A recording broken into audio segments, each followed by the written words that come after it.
क्या आप बाइक लेने का सोच रहे हैं और आपके लिए इसमें होंडा प्राइड 100 सीसी मौजूद है? तो ये वीडियो आपके लिए है। अस्सलाम वालेकुम, मैं ओली और आप लोग देख रहे हैं स्पार्क स्टूडियो। इस वीडियो के अंदर मैं होंडा प्राइडर की कंप्लीट डिटेल आपसे शेयर करूंगा, जिसके अंदर इसके डिजाइन के ऊपर बात कर लेंगे, इसके परफॉर्मेंस के ऊपर बात कर लेंगे, इसके अलावा इसके अंदर जो मेंटेनेंस वगैरह है उसके ऊपर भी बात कर लेंगे। इसके अलावा मैं होंडा प्राइडर के अंदर जो कॉमन इश्यूज होते हैं वो भी मैं बताऊंगा कि क्या मसले मसाइल होते हैं, और वीडियो के एंड में मैं समरी बताऊंगा जिसकी मदद से आप ये जज कर सकते हैं कि आपको ये बाइक लेनी चाहिए या नहीं लेनी चाहिए। तो वीडियो को एंड तक जरूर देखिएगा। लेकिन इन सबसे पहले मैं चाहूंगा कि मैं आप लोगों से अपनी एक बैक स्टोरी शेयर करूं। तो मैं आप लोगों से शेयर कर दूं कि मैंने होंडा प्राइडर से पहले दो बाइक यूज किए और दोनों के दोनों CD70 इस्तेमाल करे। और जो पहले जो होंडा CD70 मैंने परचेज किया था उसको मैंने तकरीबन 2 to 3 ईयर्स इस्तेमाल किया था, और उसके अंदर ऑयल का कुछ प्रॉब्लम आ गया था जिसकी वजह से इंजन सीज हो गया था और मजबूरन मुझे दूसरी बाइक लेनी पड़ी थी। और दूसरी बाइक को मैंने काफ़ी अरसे इस्तेमाल किया है, तकरीबन 2024 के स्टार्ट तक तो मैं वही इस्तेमाल करता रहा हूँ। और इस टाइम पे मैं उसको प्रॉपर्ली सी ट्यूनिंग वगैरह करवाता रहा हूँ और ऑयल चेंज वगैरह करवाता रहा हूँ। उसके अलावा कोई भी मसले मसाइल होते हैं, जैसे कोई चीज़ डैमेज हो जाना, जैसे ब्रेक वगैरह या चेन स्पॉकेट वगैरह या कोई भी मसले मसाइल होते हैं, तो उसको रिपेयर करके इस्तेमाल करते रहा हूँ। लेकिन एंड में जाके उसकी मतलब कंडीशन बहुत ज़्यादा ख़राब हो गई थी, उसके इंजन में मसला आ गया था। तो इंजन में मैंने तकरीबन 8 से 10 हज़ार खर्च कर चुका था, लेकिन उसके बाद भी कोई फिर भी मसले थे। तो मैंने फाइनली डिसाइड किया था बाइक को चेंज कर लिया जाए। तो मैं सोच रहा था CD70 को नया मॉडल ले लूँ, 2022 2023 का मॉडल परचेज़ कर लूँ। लेकिन मेरे बैक ऑफ द माइंड, मेरे दिल के किसी कोने में था कि मैं बाइक को अपग्रेड कर लूँ। तो जैसे ही अल्हम्दुलिल्लाह मेरी थोड़ी बजट अच्छी हो गई, तो मैंने सोचा कि इस दफ़ा मैं अपग्रेड कर लूँ।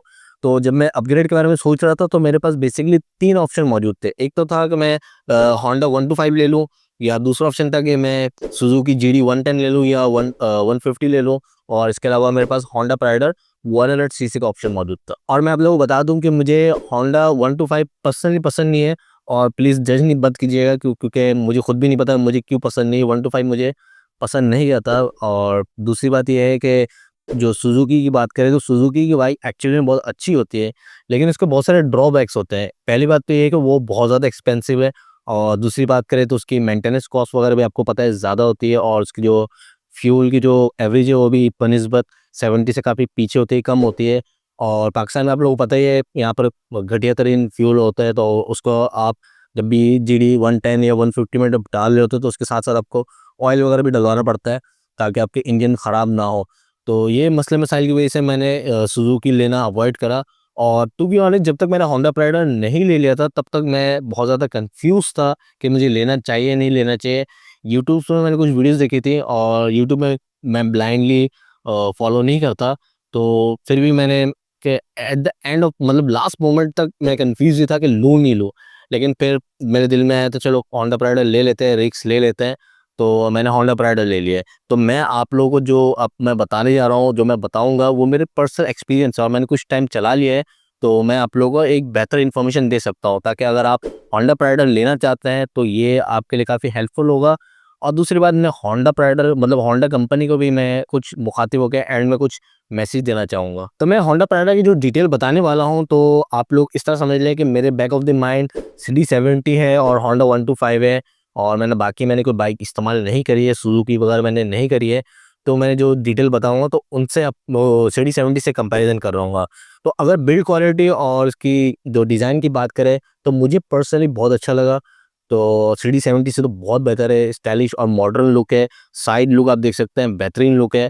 और फ्रंट में हेडलाइट भी आप देख सकते हैं, काफ़ी स्पोर्ट टाइप मतलब कि एग्रेसिव टाइप का है, और टेल भी निकला हुआ है। तो ये मुझे काफ़ी बेहतर लगा।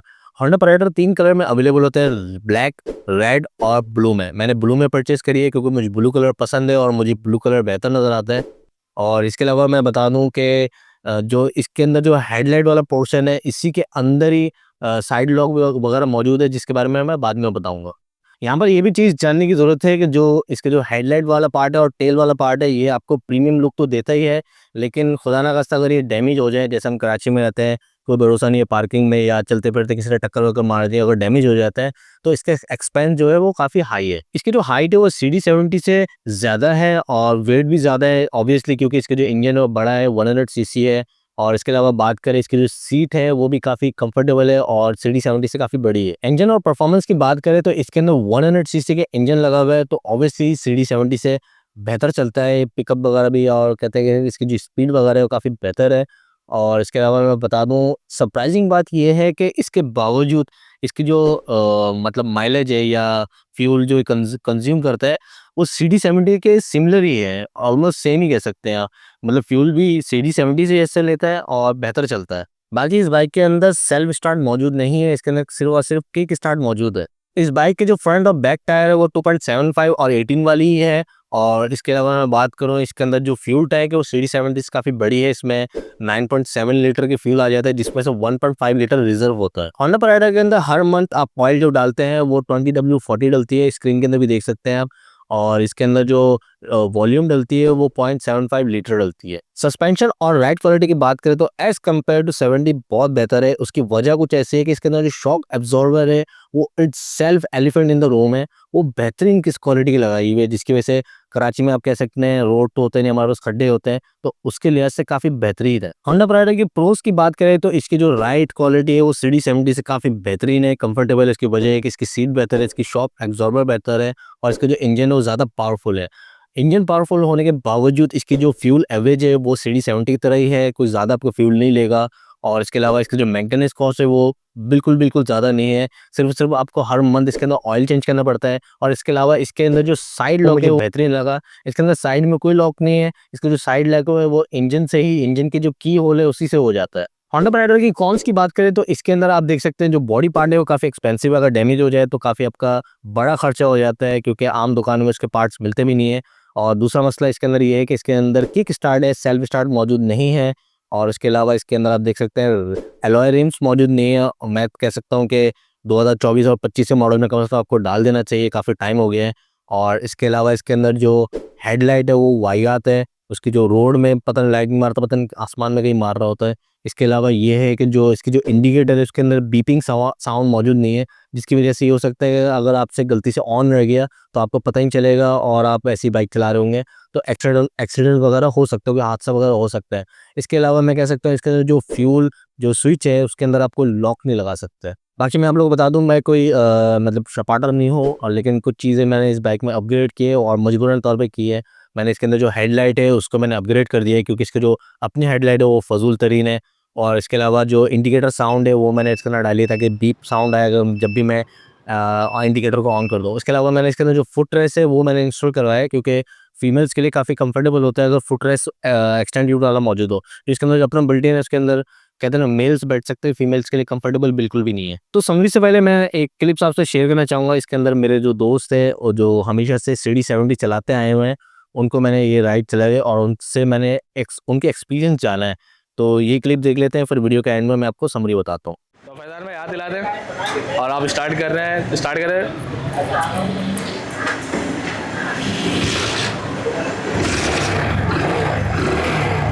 तो फर्स्ट इंप्रेशन मतलब इंजन स्टार्ट करते हुए कैसा महसूस हो रहा है? बाइक हैवी है काफ़ी और अच्छा लग रहा है आवाज़ के लिहाज से, और किक भी मतलब अच्छी किक है। चले एक राइड लेते हैं फिर देखते हैं, ठीक है? ठीक।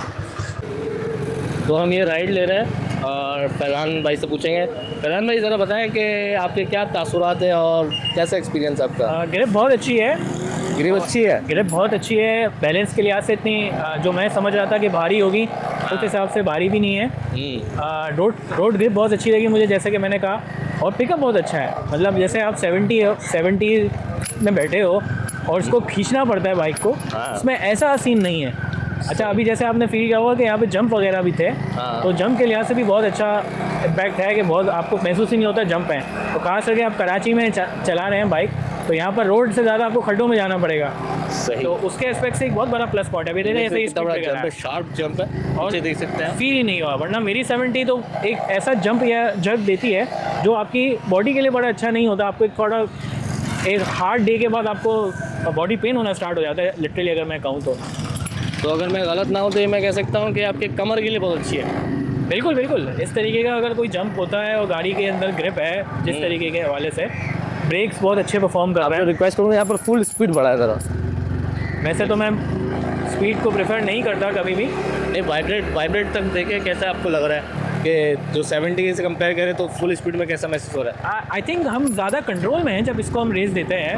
और बहुत कम रेस देने पे बहुत अच्छी तरीके से ये गाड़ी आगे चली जाती है। और ब्रेक्स वगैरह जैसे मैं कह रहा हूँ बहुत ऐसे हैं कि राइट आपके ब्रेक्स ऐसे लग रहे हैं जैसे आपको उसमें भी जर्क नहीं आ रहा, वरना आप 70 के अंदर एक स्पीड से ब्रेक करते हैं हाँ, तो ऐसे वो U-turn ले लो। जो है काफ़ी आपको एक इम्पैक्ट क्रिएट करते हैं। और यहाँ पे हम एक डेड एंड पे आ गए।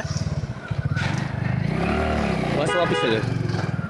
तो इसके अंदर आपसे एक चीज़ पूछना चाहूँगा कि इसके अंदर जो हैंडल वगैरह है, बॉडी अच्छा शेप है, हाइट वगैरह है, वो कैसा लग रहा है आपको? हैंडल बहुत अच्छा लगा। हाइट के लिहाज से मेरी थोड़ी हाइट जैसी है एवरेज हाइट, उसके लिए मुझे थोड़ी सी ज़्यादा फील हुई, बट आई थिंक ये तमाम के तमाम 100 और से ऊपर वाले मॉडल्स के लिए स्टैंडर्ड हाइट है।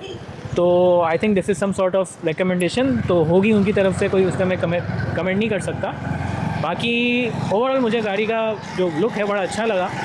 तो ये हम आपको बाइक का एक व्यू दिखा रहे हैं और मैं फैज़ान भाई से रिक्वेस्ट करूँगा स्पीड में चलाएं। और ये रख चलो टक्कर मार दो।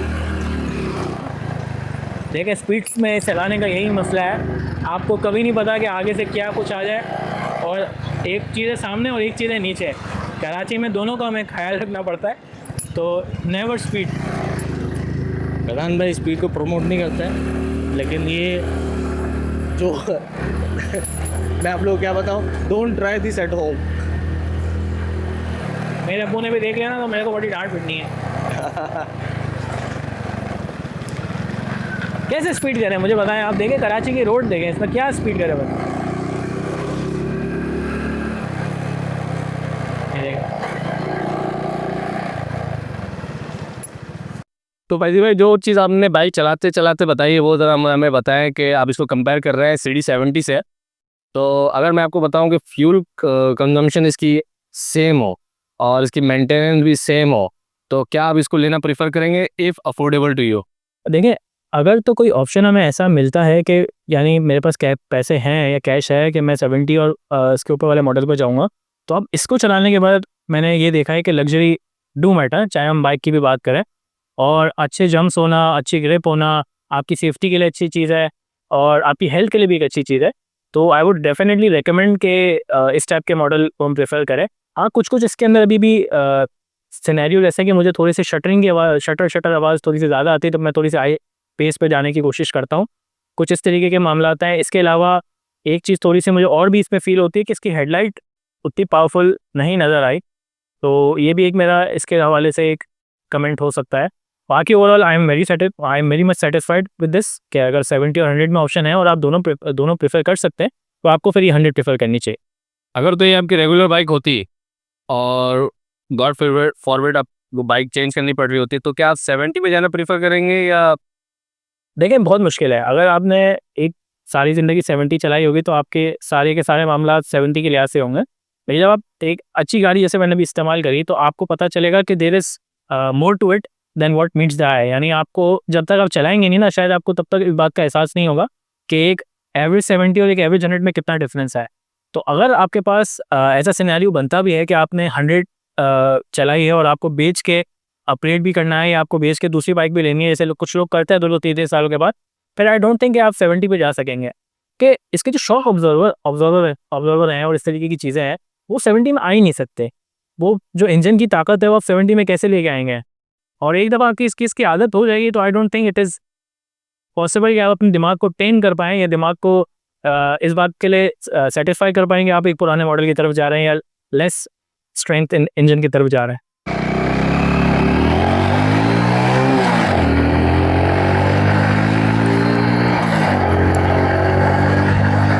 स्टार्ट ही रखिएगा, ठीक है?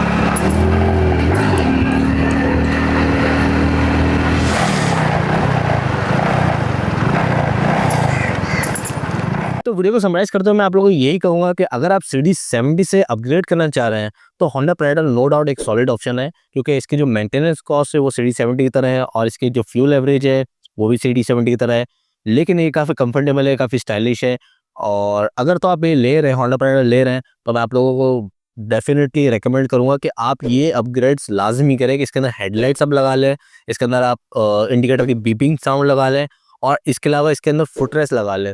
तो ये काफ़ी एक आपके लिए अच्छा कंफर्टेबल हो जाएगा। ये जो पार्ट है ये एटलीस्ट होंडा वालों के लिए, अगर कोई बंदा देख रहा है जो उनसे शेयर कर सकता है, तो मैं आप लोगों से रिक्वेस्ट करूँगा कि होंडा वाले से आप शेयर करें।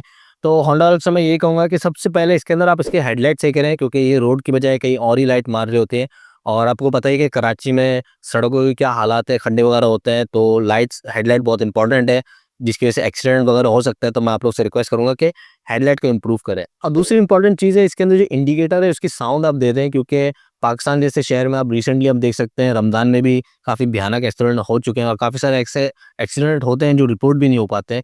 तो मैं आप लोगों से ये कहूँगा, इसके जो इंडिकेटर है गलती से ऑन रह जाती है, इंसान हमसे गलती हो जाती है, तो कभी ये हो सकता है कि आपका इंडिकेटर ऑन होगा, आपको पता नहीं है, आप कहीं पर लेफ्ट आपके इंडिकेटर ऑन है, आपको राइट जाना हो, तो उससे भी आपका एक्सीडेंट वगैरह हो सकता है। तो मैं आप लोगों को यही कहूँगा, इसके अंदर जो साउंड है उसको आप इंस्टॉल करें, ताकि ताकि गलती से अगर आपके इंडिकेटर ऑन भी रहेगी तो आपको पता चल जाए। और होंडा वाले को ये बताऊंगा कि काफ़ी टाइम हो गया, तो इसके अंदर एलॉय रिम्स तो आप डाल लें, क्योंकि काफ़ी सारे बाइक्स तो आप वो डालते हैं बाय डिफ़ॉल्ट। और इसके अलावा मैं आप लोगों से रिक्वेस्ट करूंगा कि इसके अंदर आप फ्यूल मीटर डालें, क्योंकि इसके अंदर आपने स्पीड के दिए हुए और सिर्फ इंडिकेटर वगैरह मेंशन किए हुए, फ्यूल मीटर नहीं दिया हुआ। और आजकल मैं देख सकता हूँ काफ़ी सारे बाइक्स में, काफ़ी सारे मॉडल्स में तो फ्यूल मीटर आराम से आ जाता है। और होंडा प्राइडर में चाहिए कि इसके अंदर आप सेल्फ स्टार्ट डाल दें, और क्योंकि उसकी वजह ये है कि जितने भी दूसरे मॉडल जैसे यूनिक 100 हो गए या दूसरे जो जितने भी ब्रांड है जो 100 सीसी को टारगेट करते हैं, तो उन लोगों ने सेल्फ स्टार्ट देना स्टार्ट कर दिया है। तो होंडा प्राइडर को चाहिए कि इसके अंदर सेल्फ स्टार्ट दे दें और इसके अंदर आप ड्राई बैटरी दे दें। भले आपको थोड़ा मतलब प्रीमियम चार्ज करना पड़ जाए, या आप दो मॉडल्स निकाल लें, होंडा प्राइडर सिंपल निकाल लें, होंडा प्राइडर प्रो निकाल लें, इसके अंदर अभी माइनर से अपग्रेड्स कर दें, तो मेरा ख्याल अच्छा ऑप्शन हो सकता है। और उसके अलावा मैं आप लोगों से रिक्वेस्ट करूंगा, ये एक स्पेशल रिक्वेस्ट है, क्योंकि अमूमन हम लोग फीमेल्स को तो बैक साइड में बिठाते हैं, तो इसके अंदर जो फुट रेस्ट है एक्सटेंडेड वाला, वो बाय डिफ़ॉल्ट फैक्ट्री से लग के आए तो ज़्यादा बेहतर है, क्योंकि हम यहाँ से जो लगाएंगे वो मॉडिफाइड होगा, या तो हम उसको वेल्ड करके लगा रहे होंगे या उसको कुछ और तरीके से लगा रहे होंगे, जैसे मैंने अपने वाले में लगाया। यहाँ पर मैं स्ट्रांगली बिलीव करता हूँ, अगर एटलीस्ट होंडा वाले ने होंडा प्राइडर के अंदर ये इंप्रूवमेंट्स कर दिए हैं, ये चेंजेस कर दिए हैं और ये जो इश्यूज़ हैं इनको सही कर दिए हैं, तो ये एक मिड रेंज में बेहतरीन ऑप्शन हो सकता है। और मैं स्ट्रांगली बिलीव करता हूँ कि जितने भी CD70 वाले जो अपग्रेड करने का सोच रहे हैं, जो अफोर्ड कर सकते हैं, तो होंडा प्राइडर उनके लिए एक बेहतरीन ऑप्शन होगा।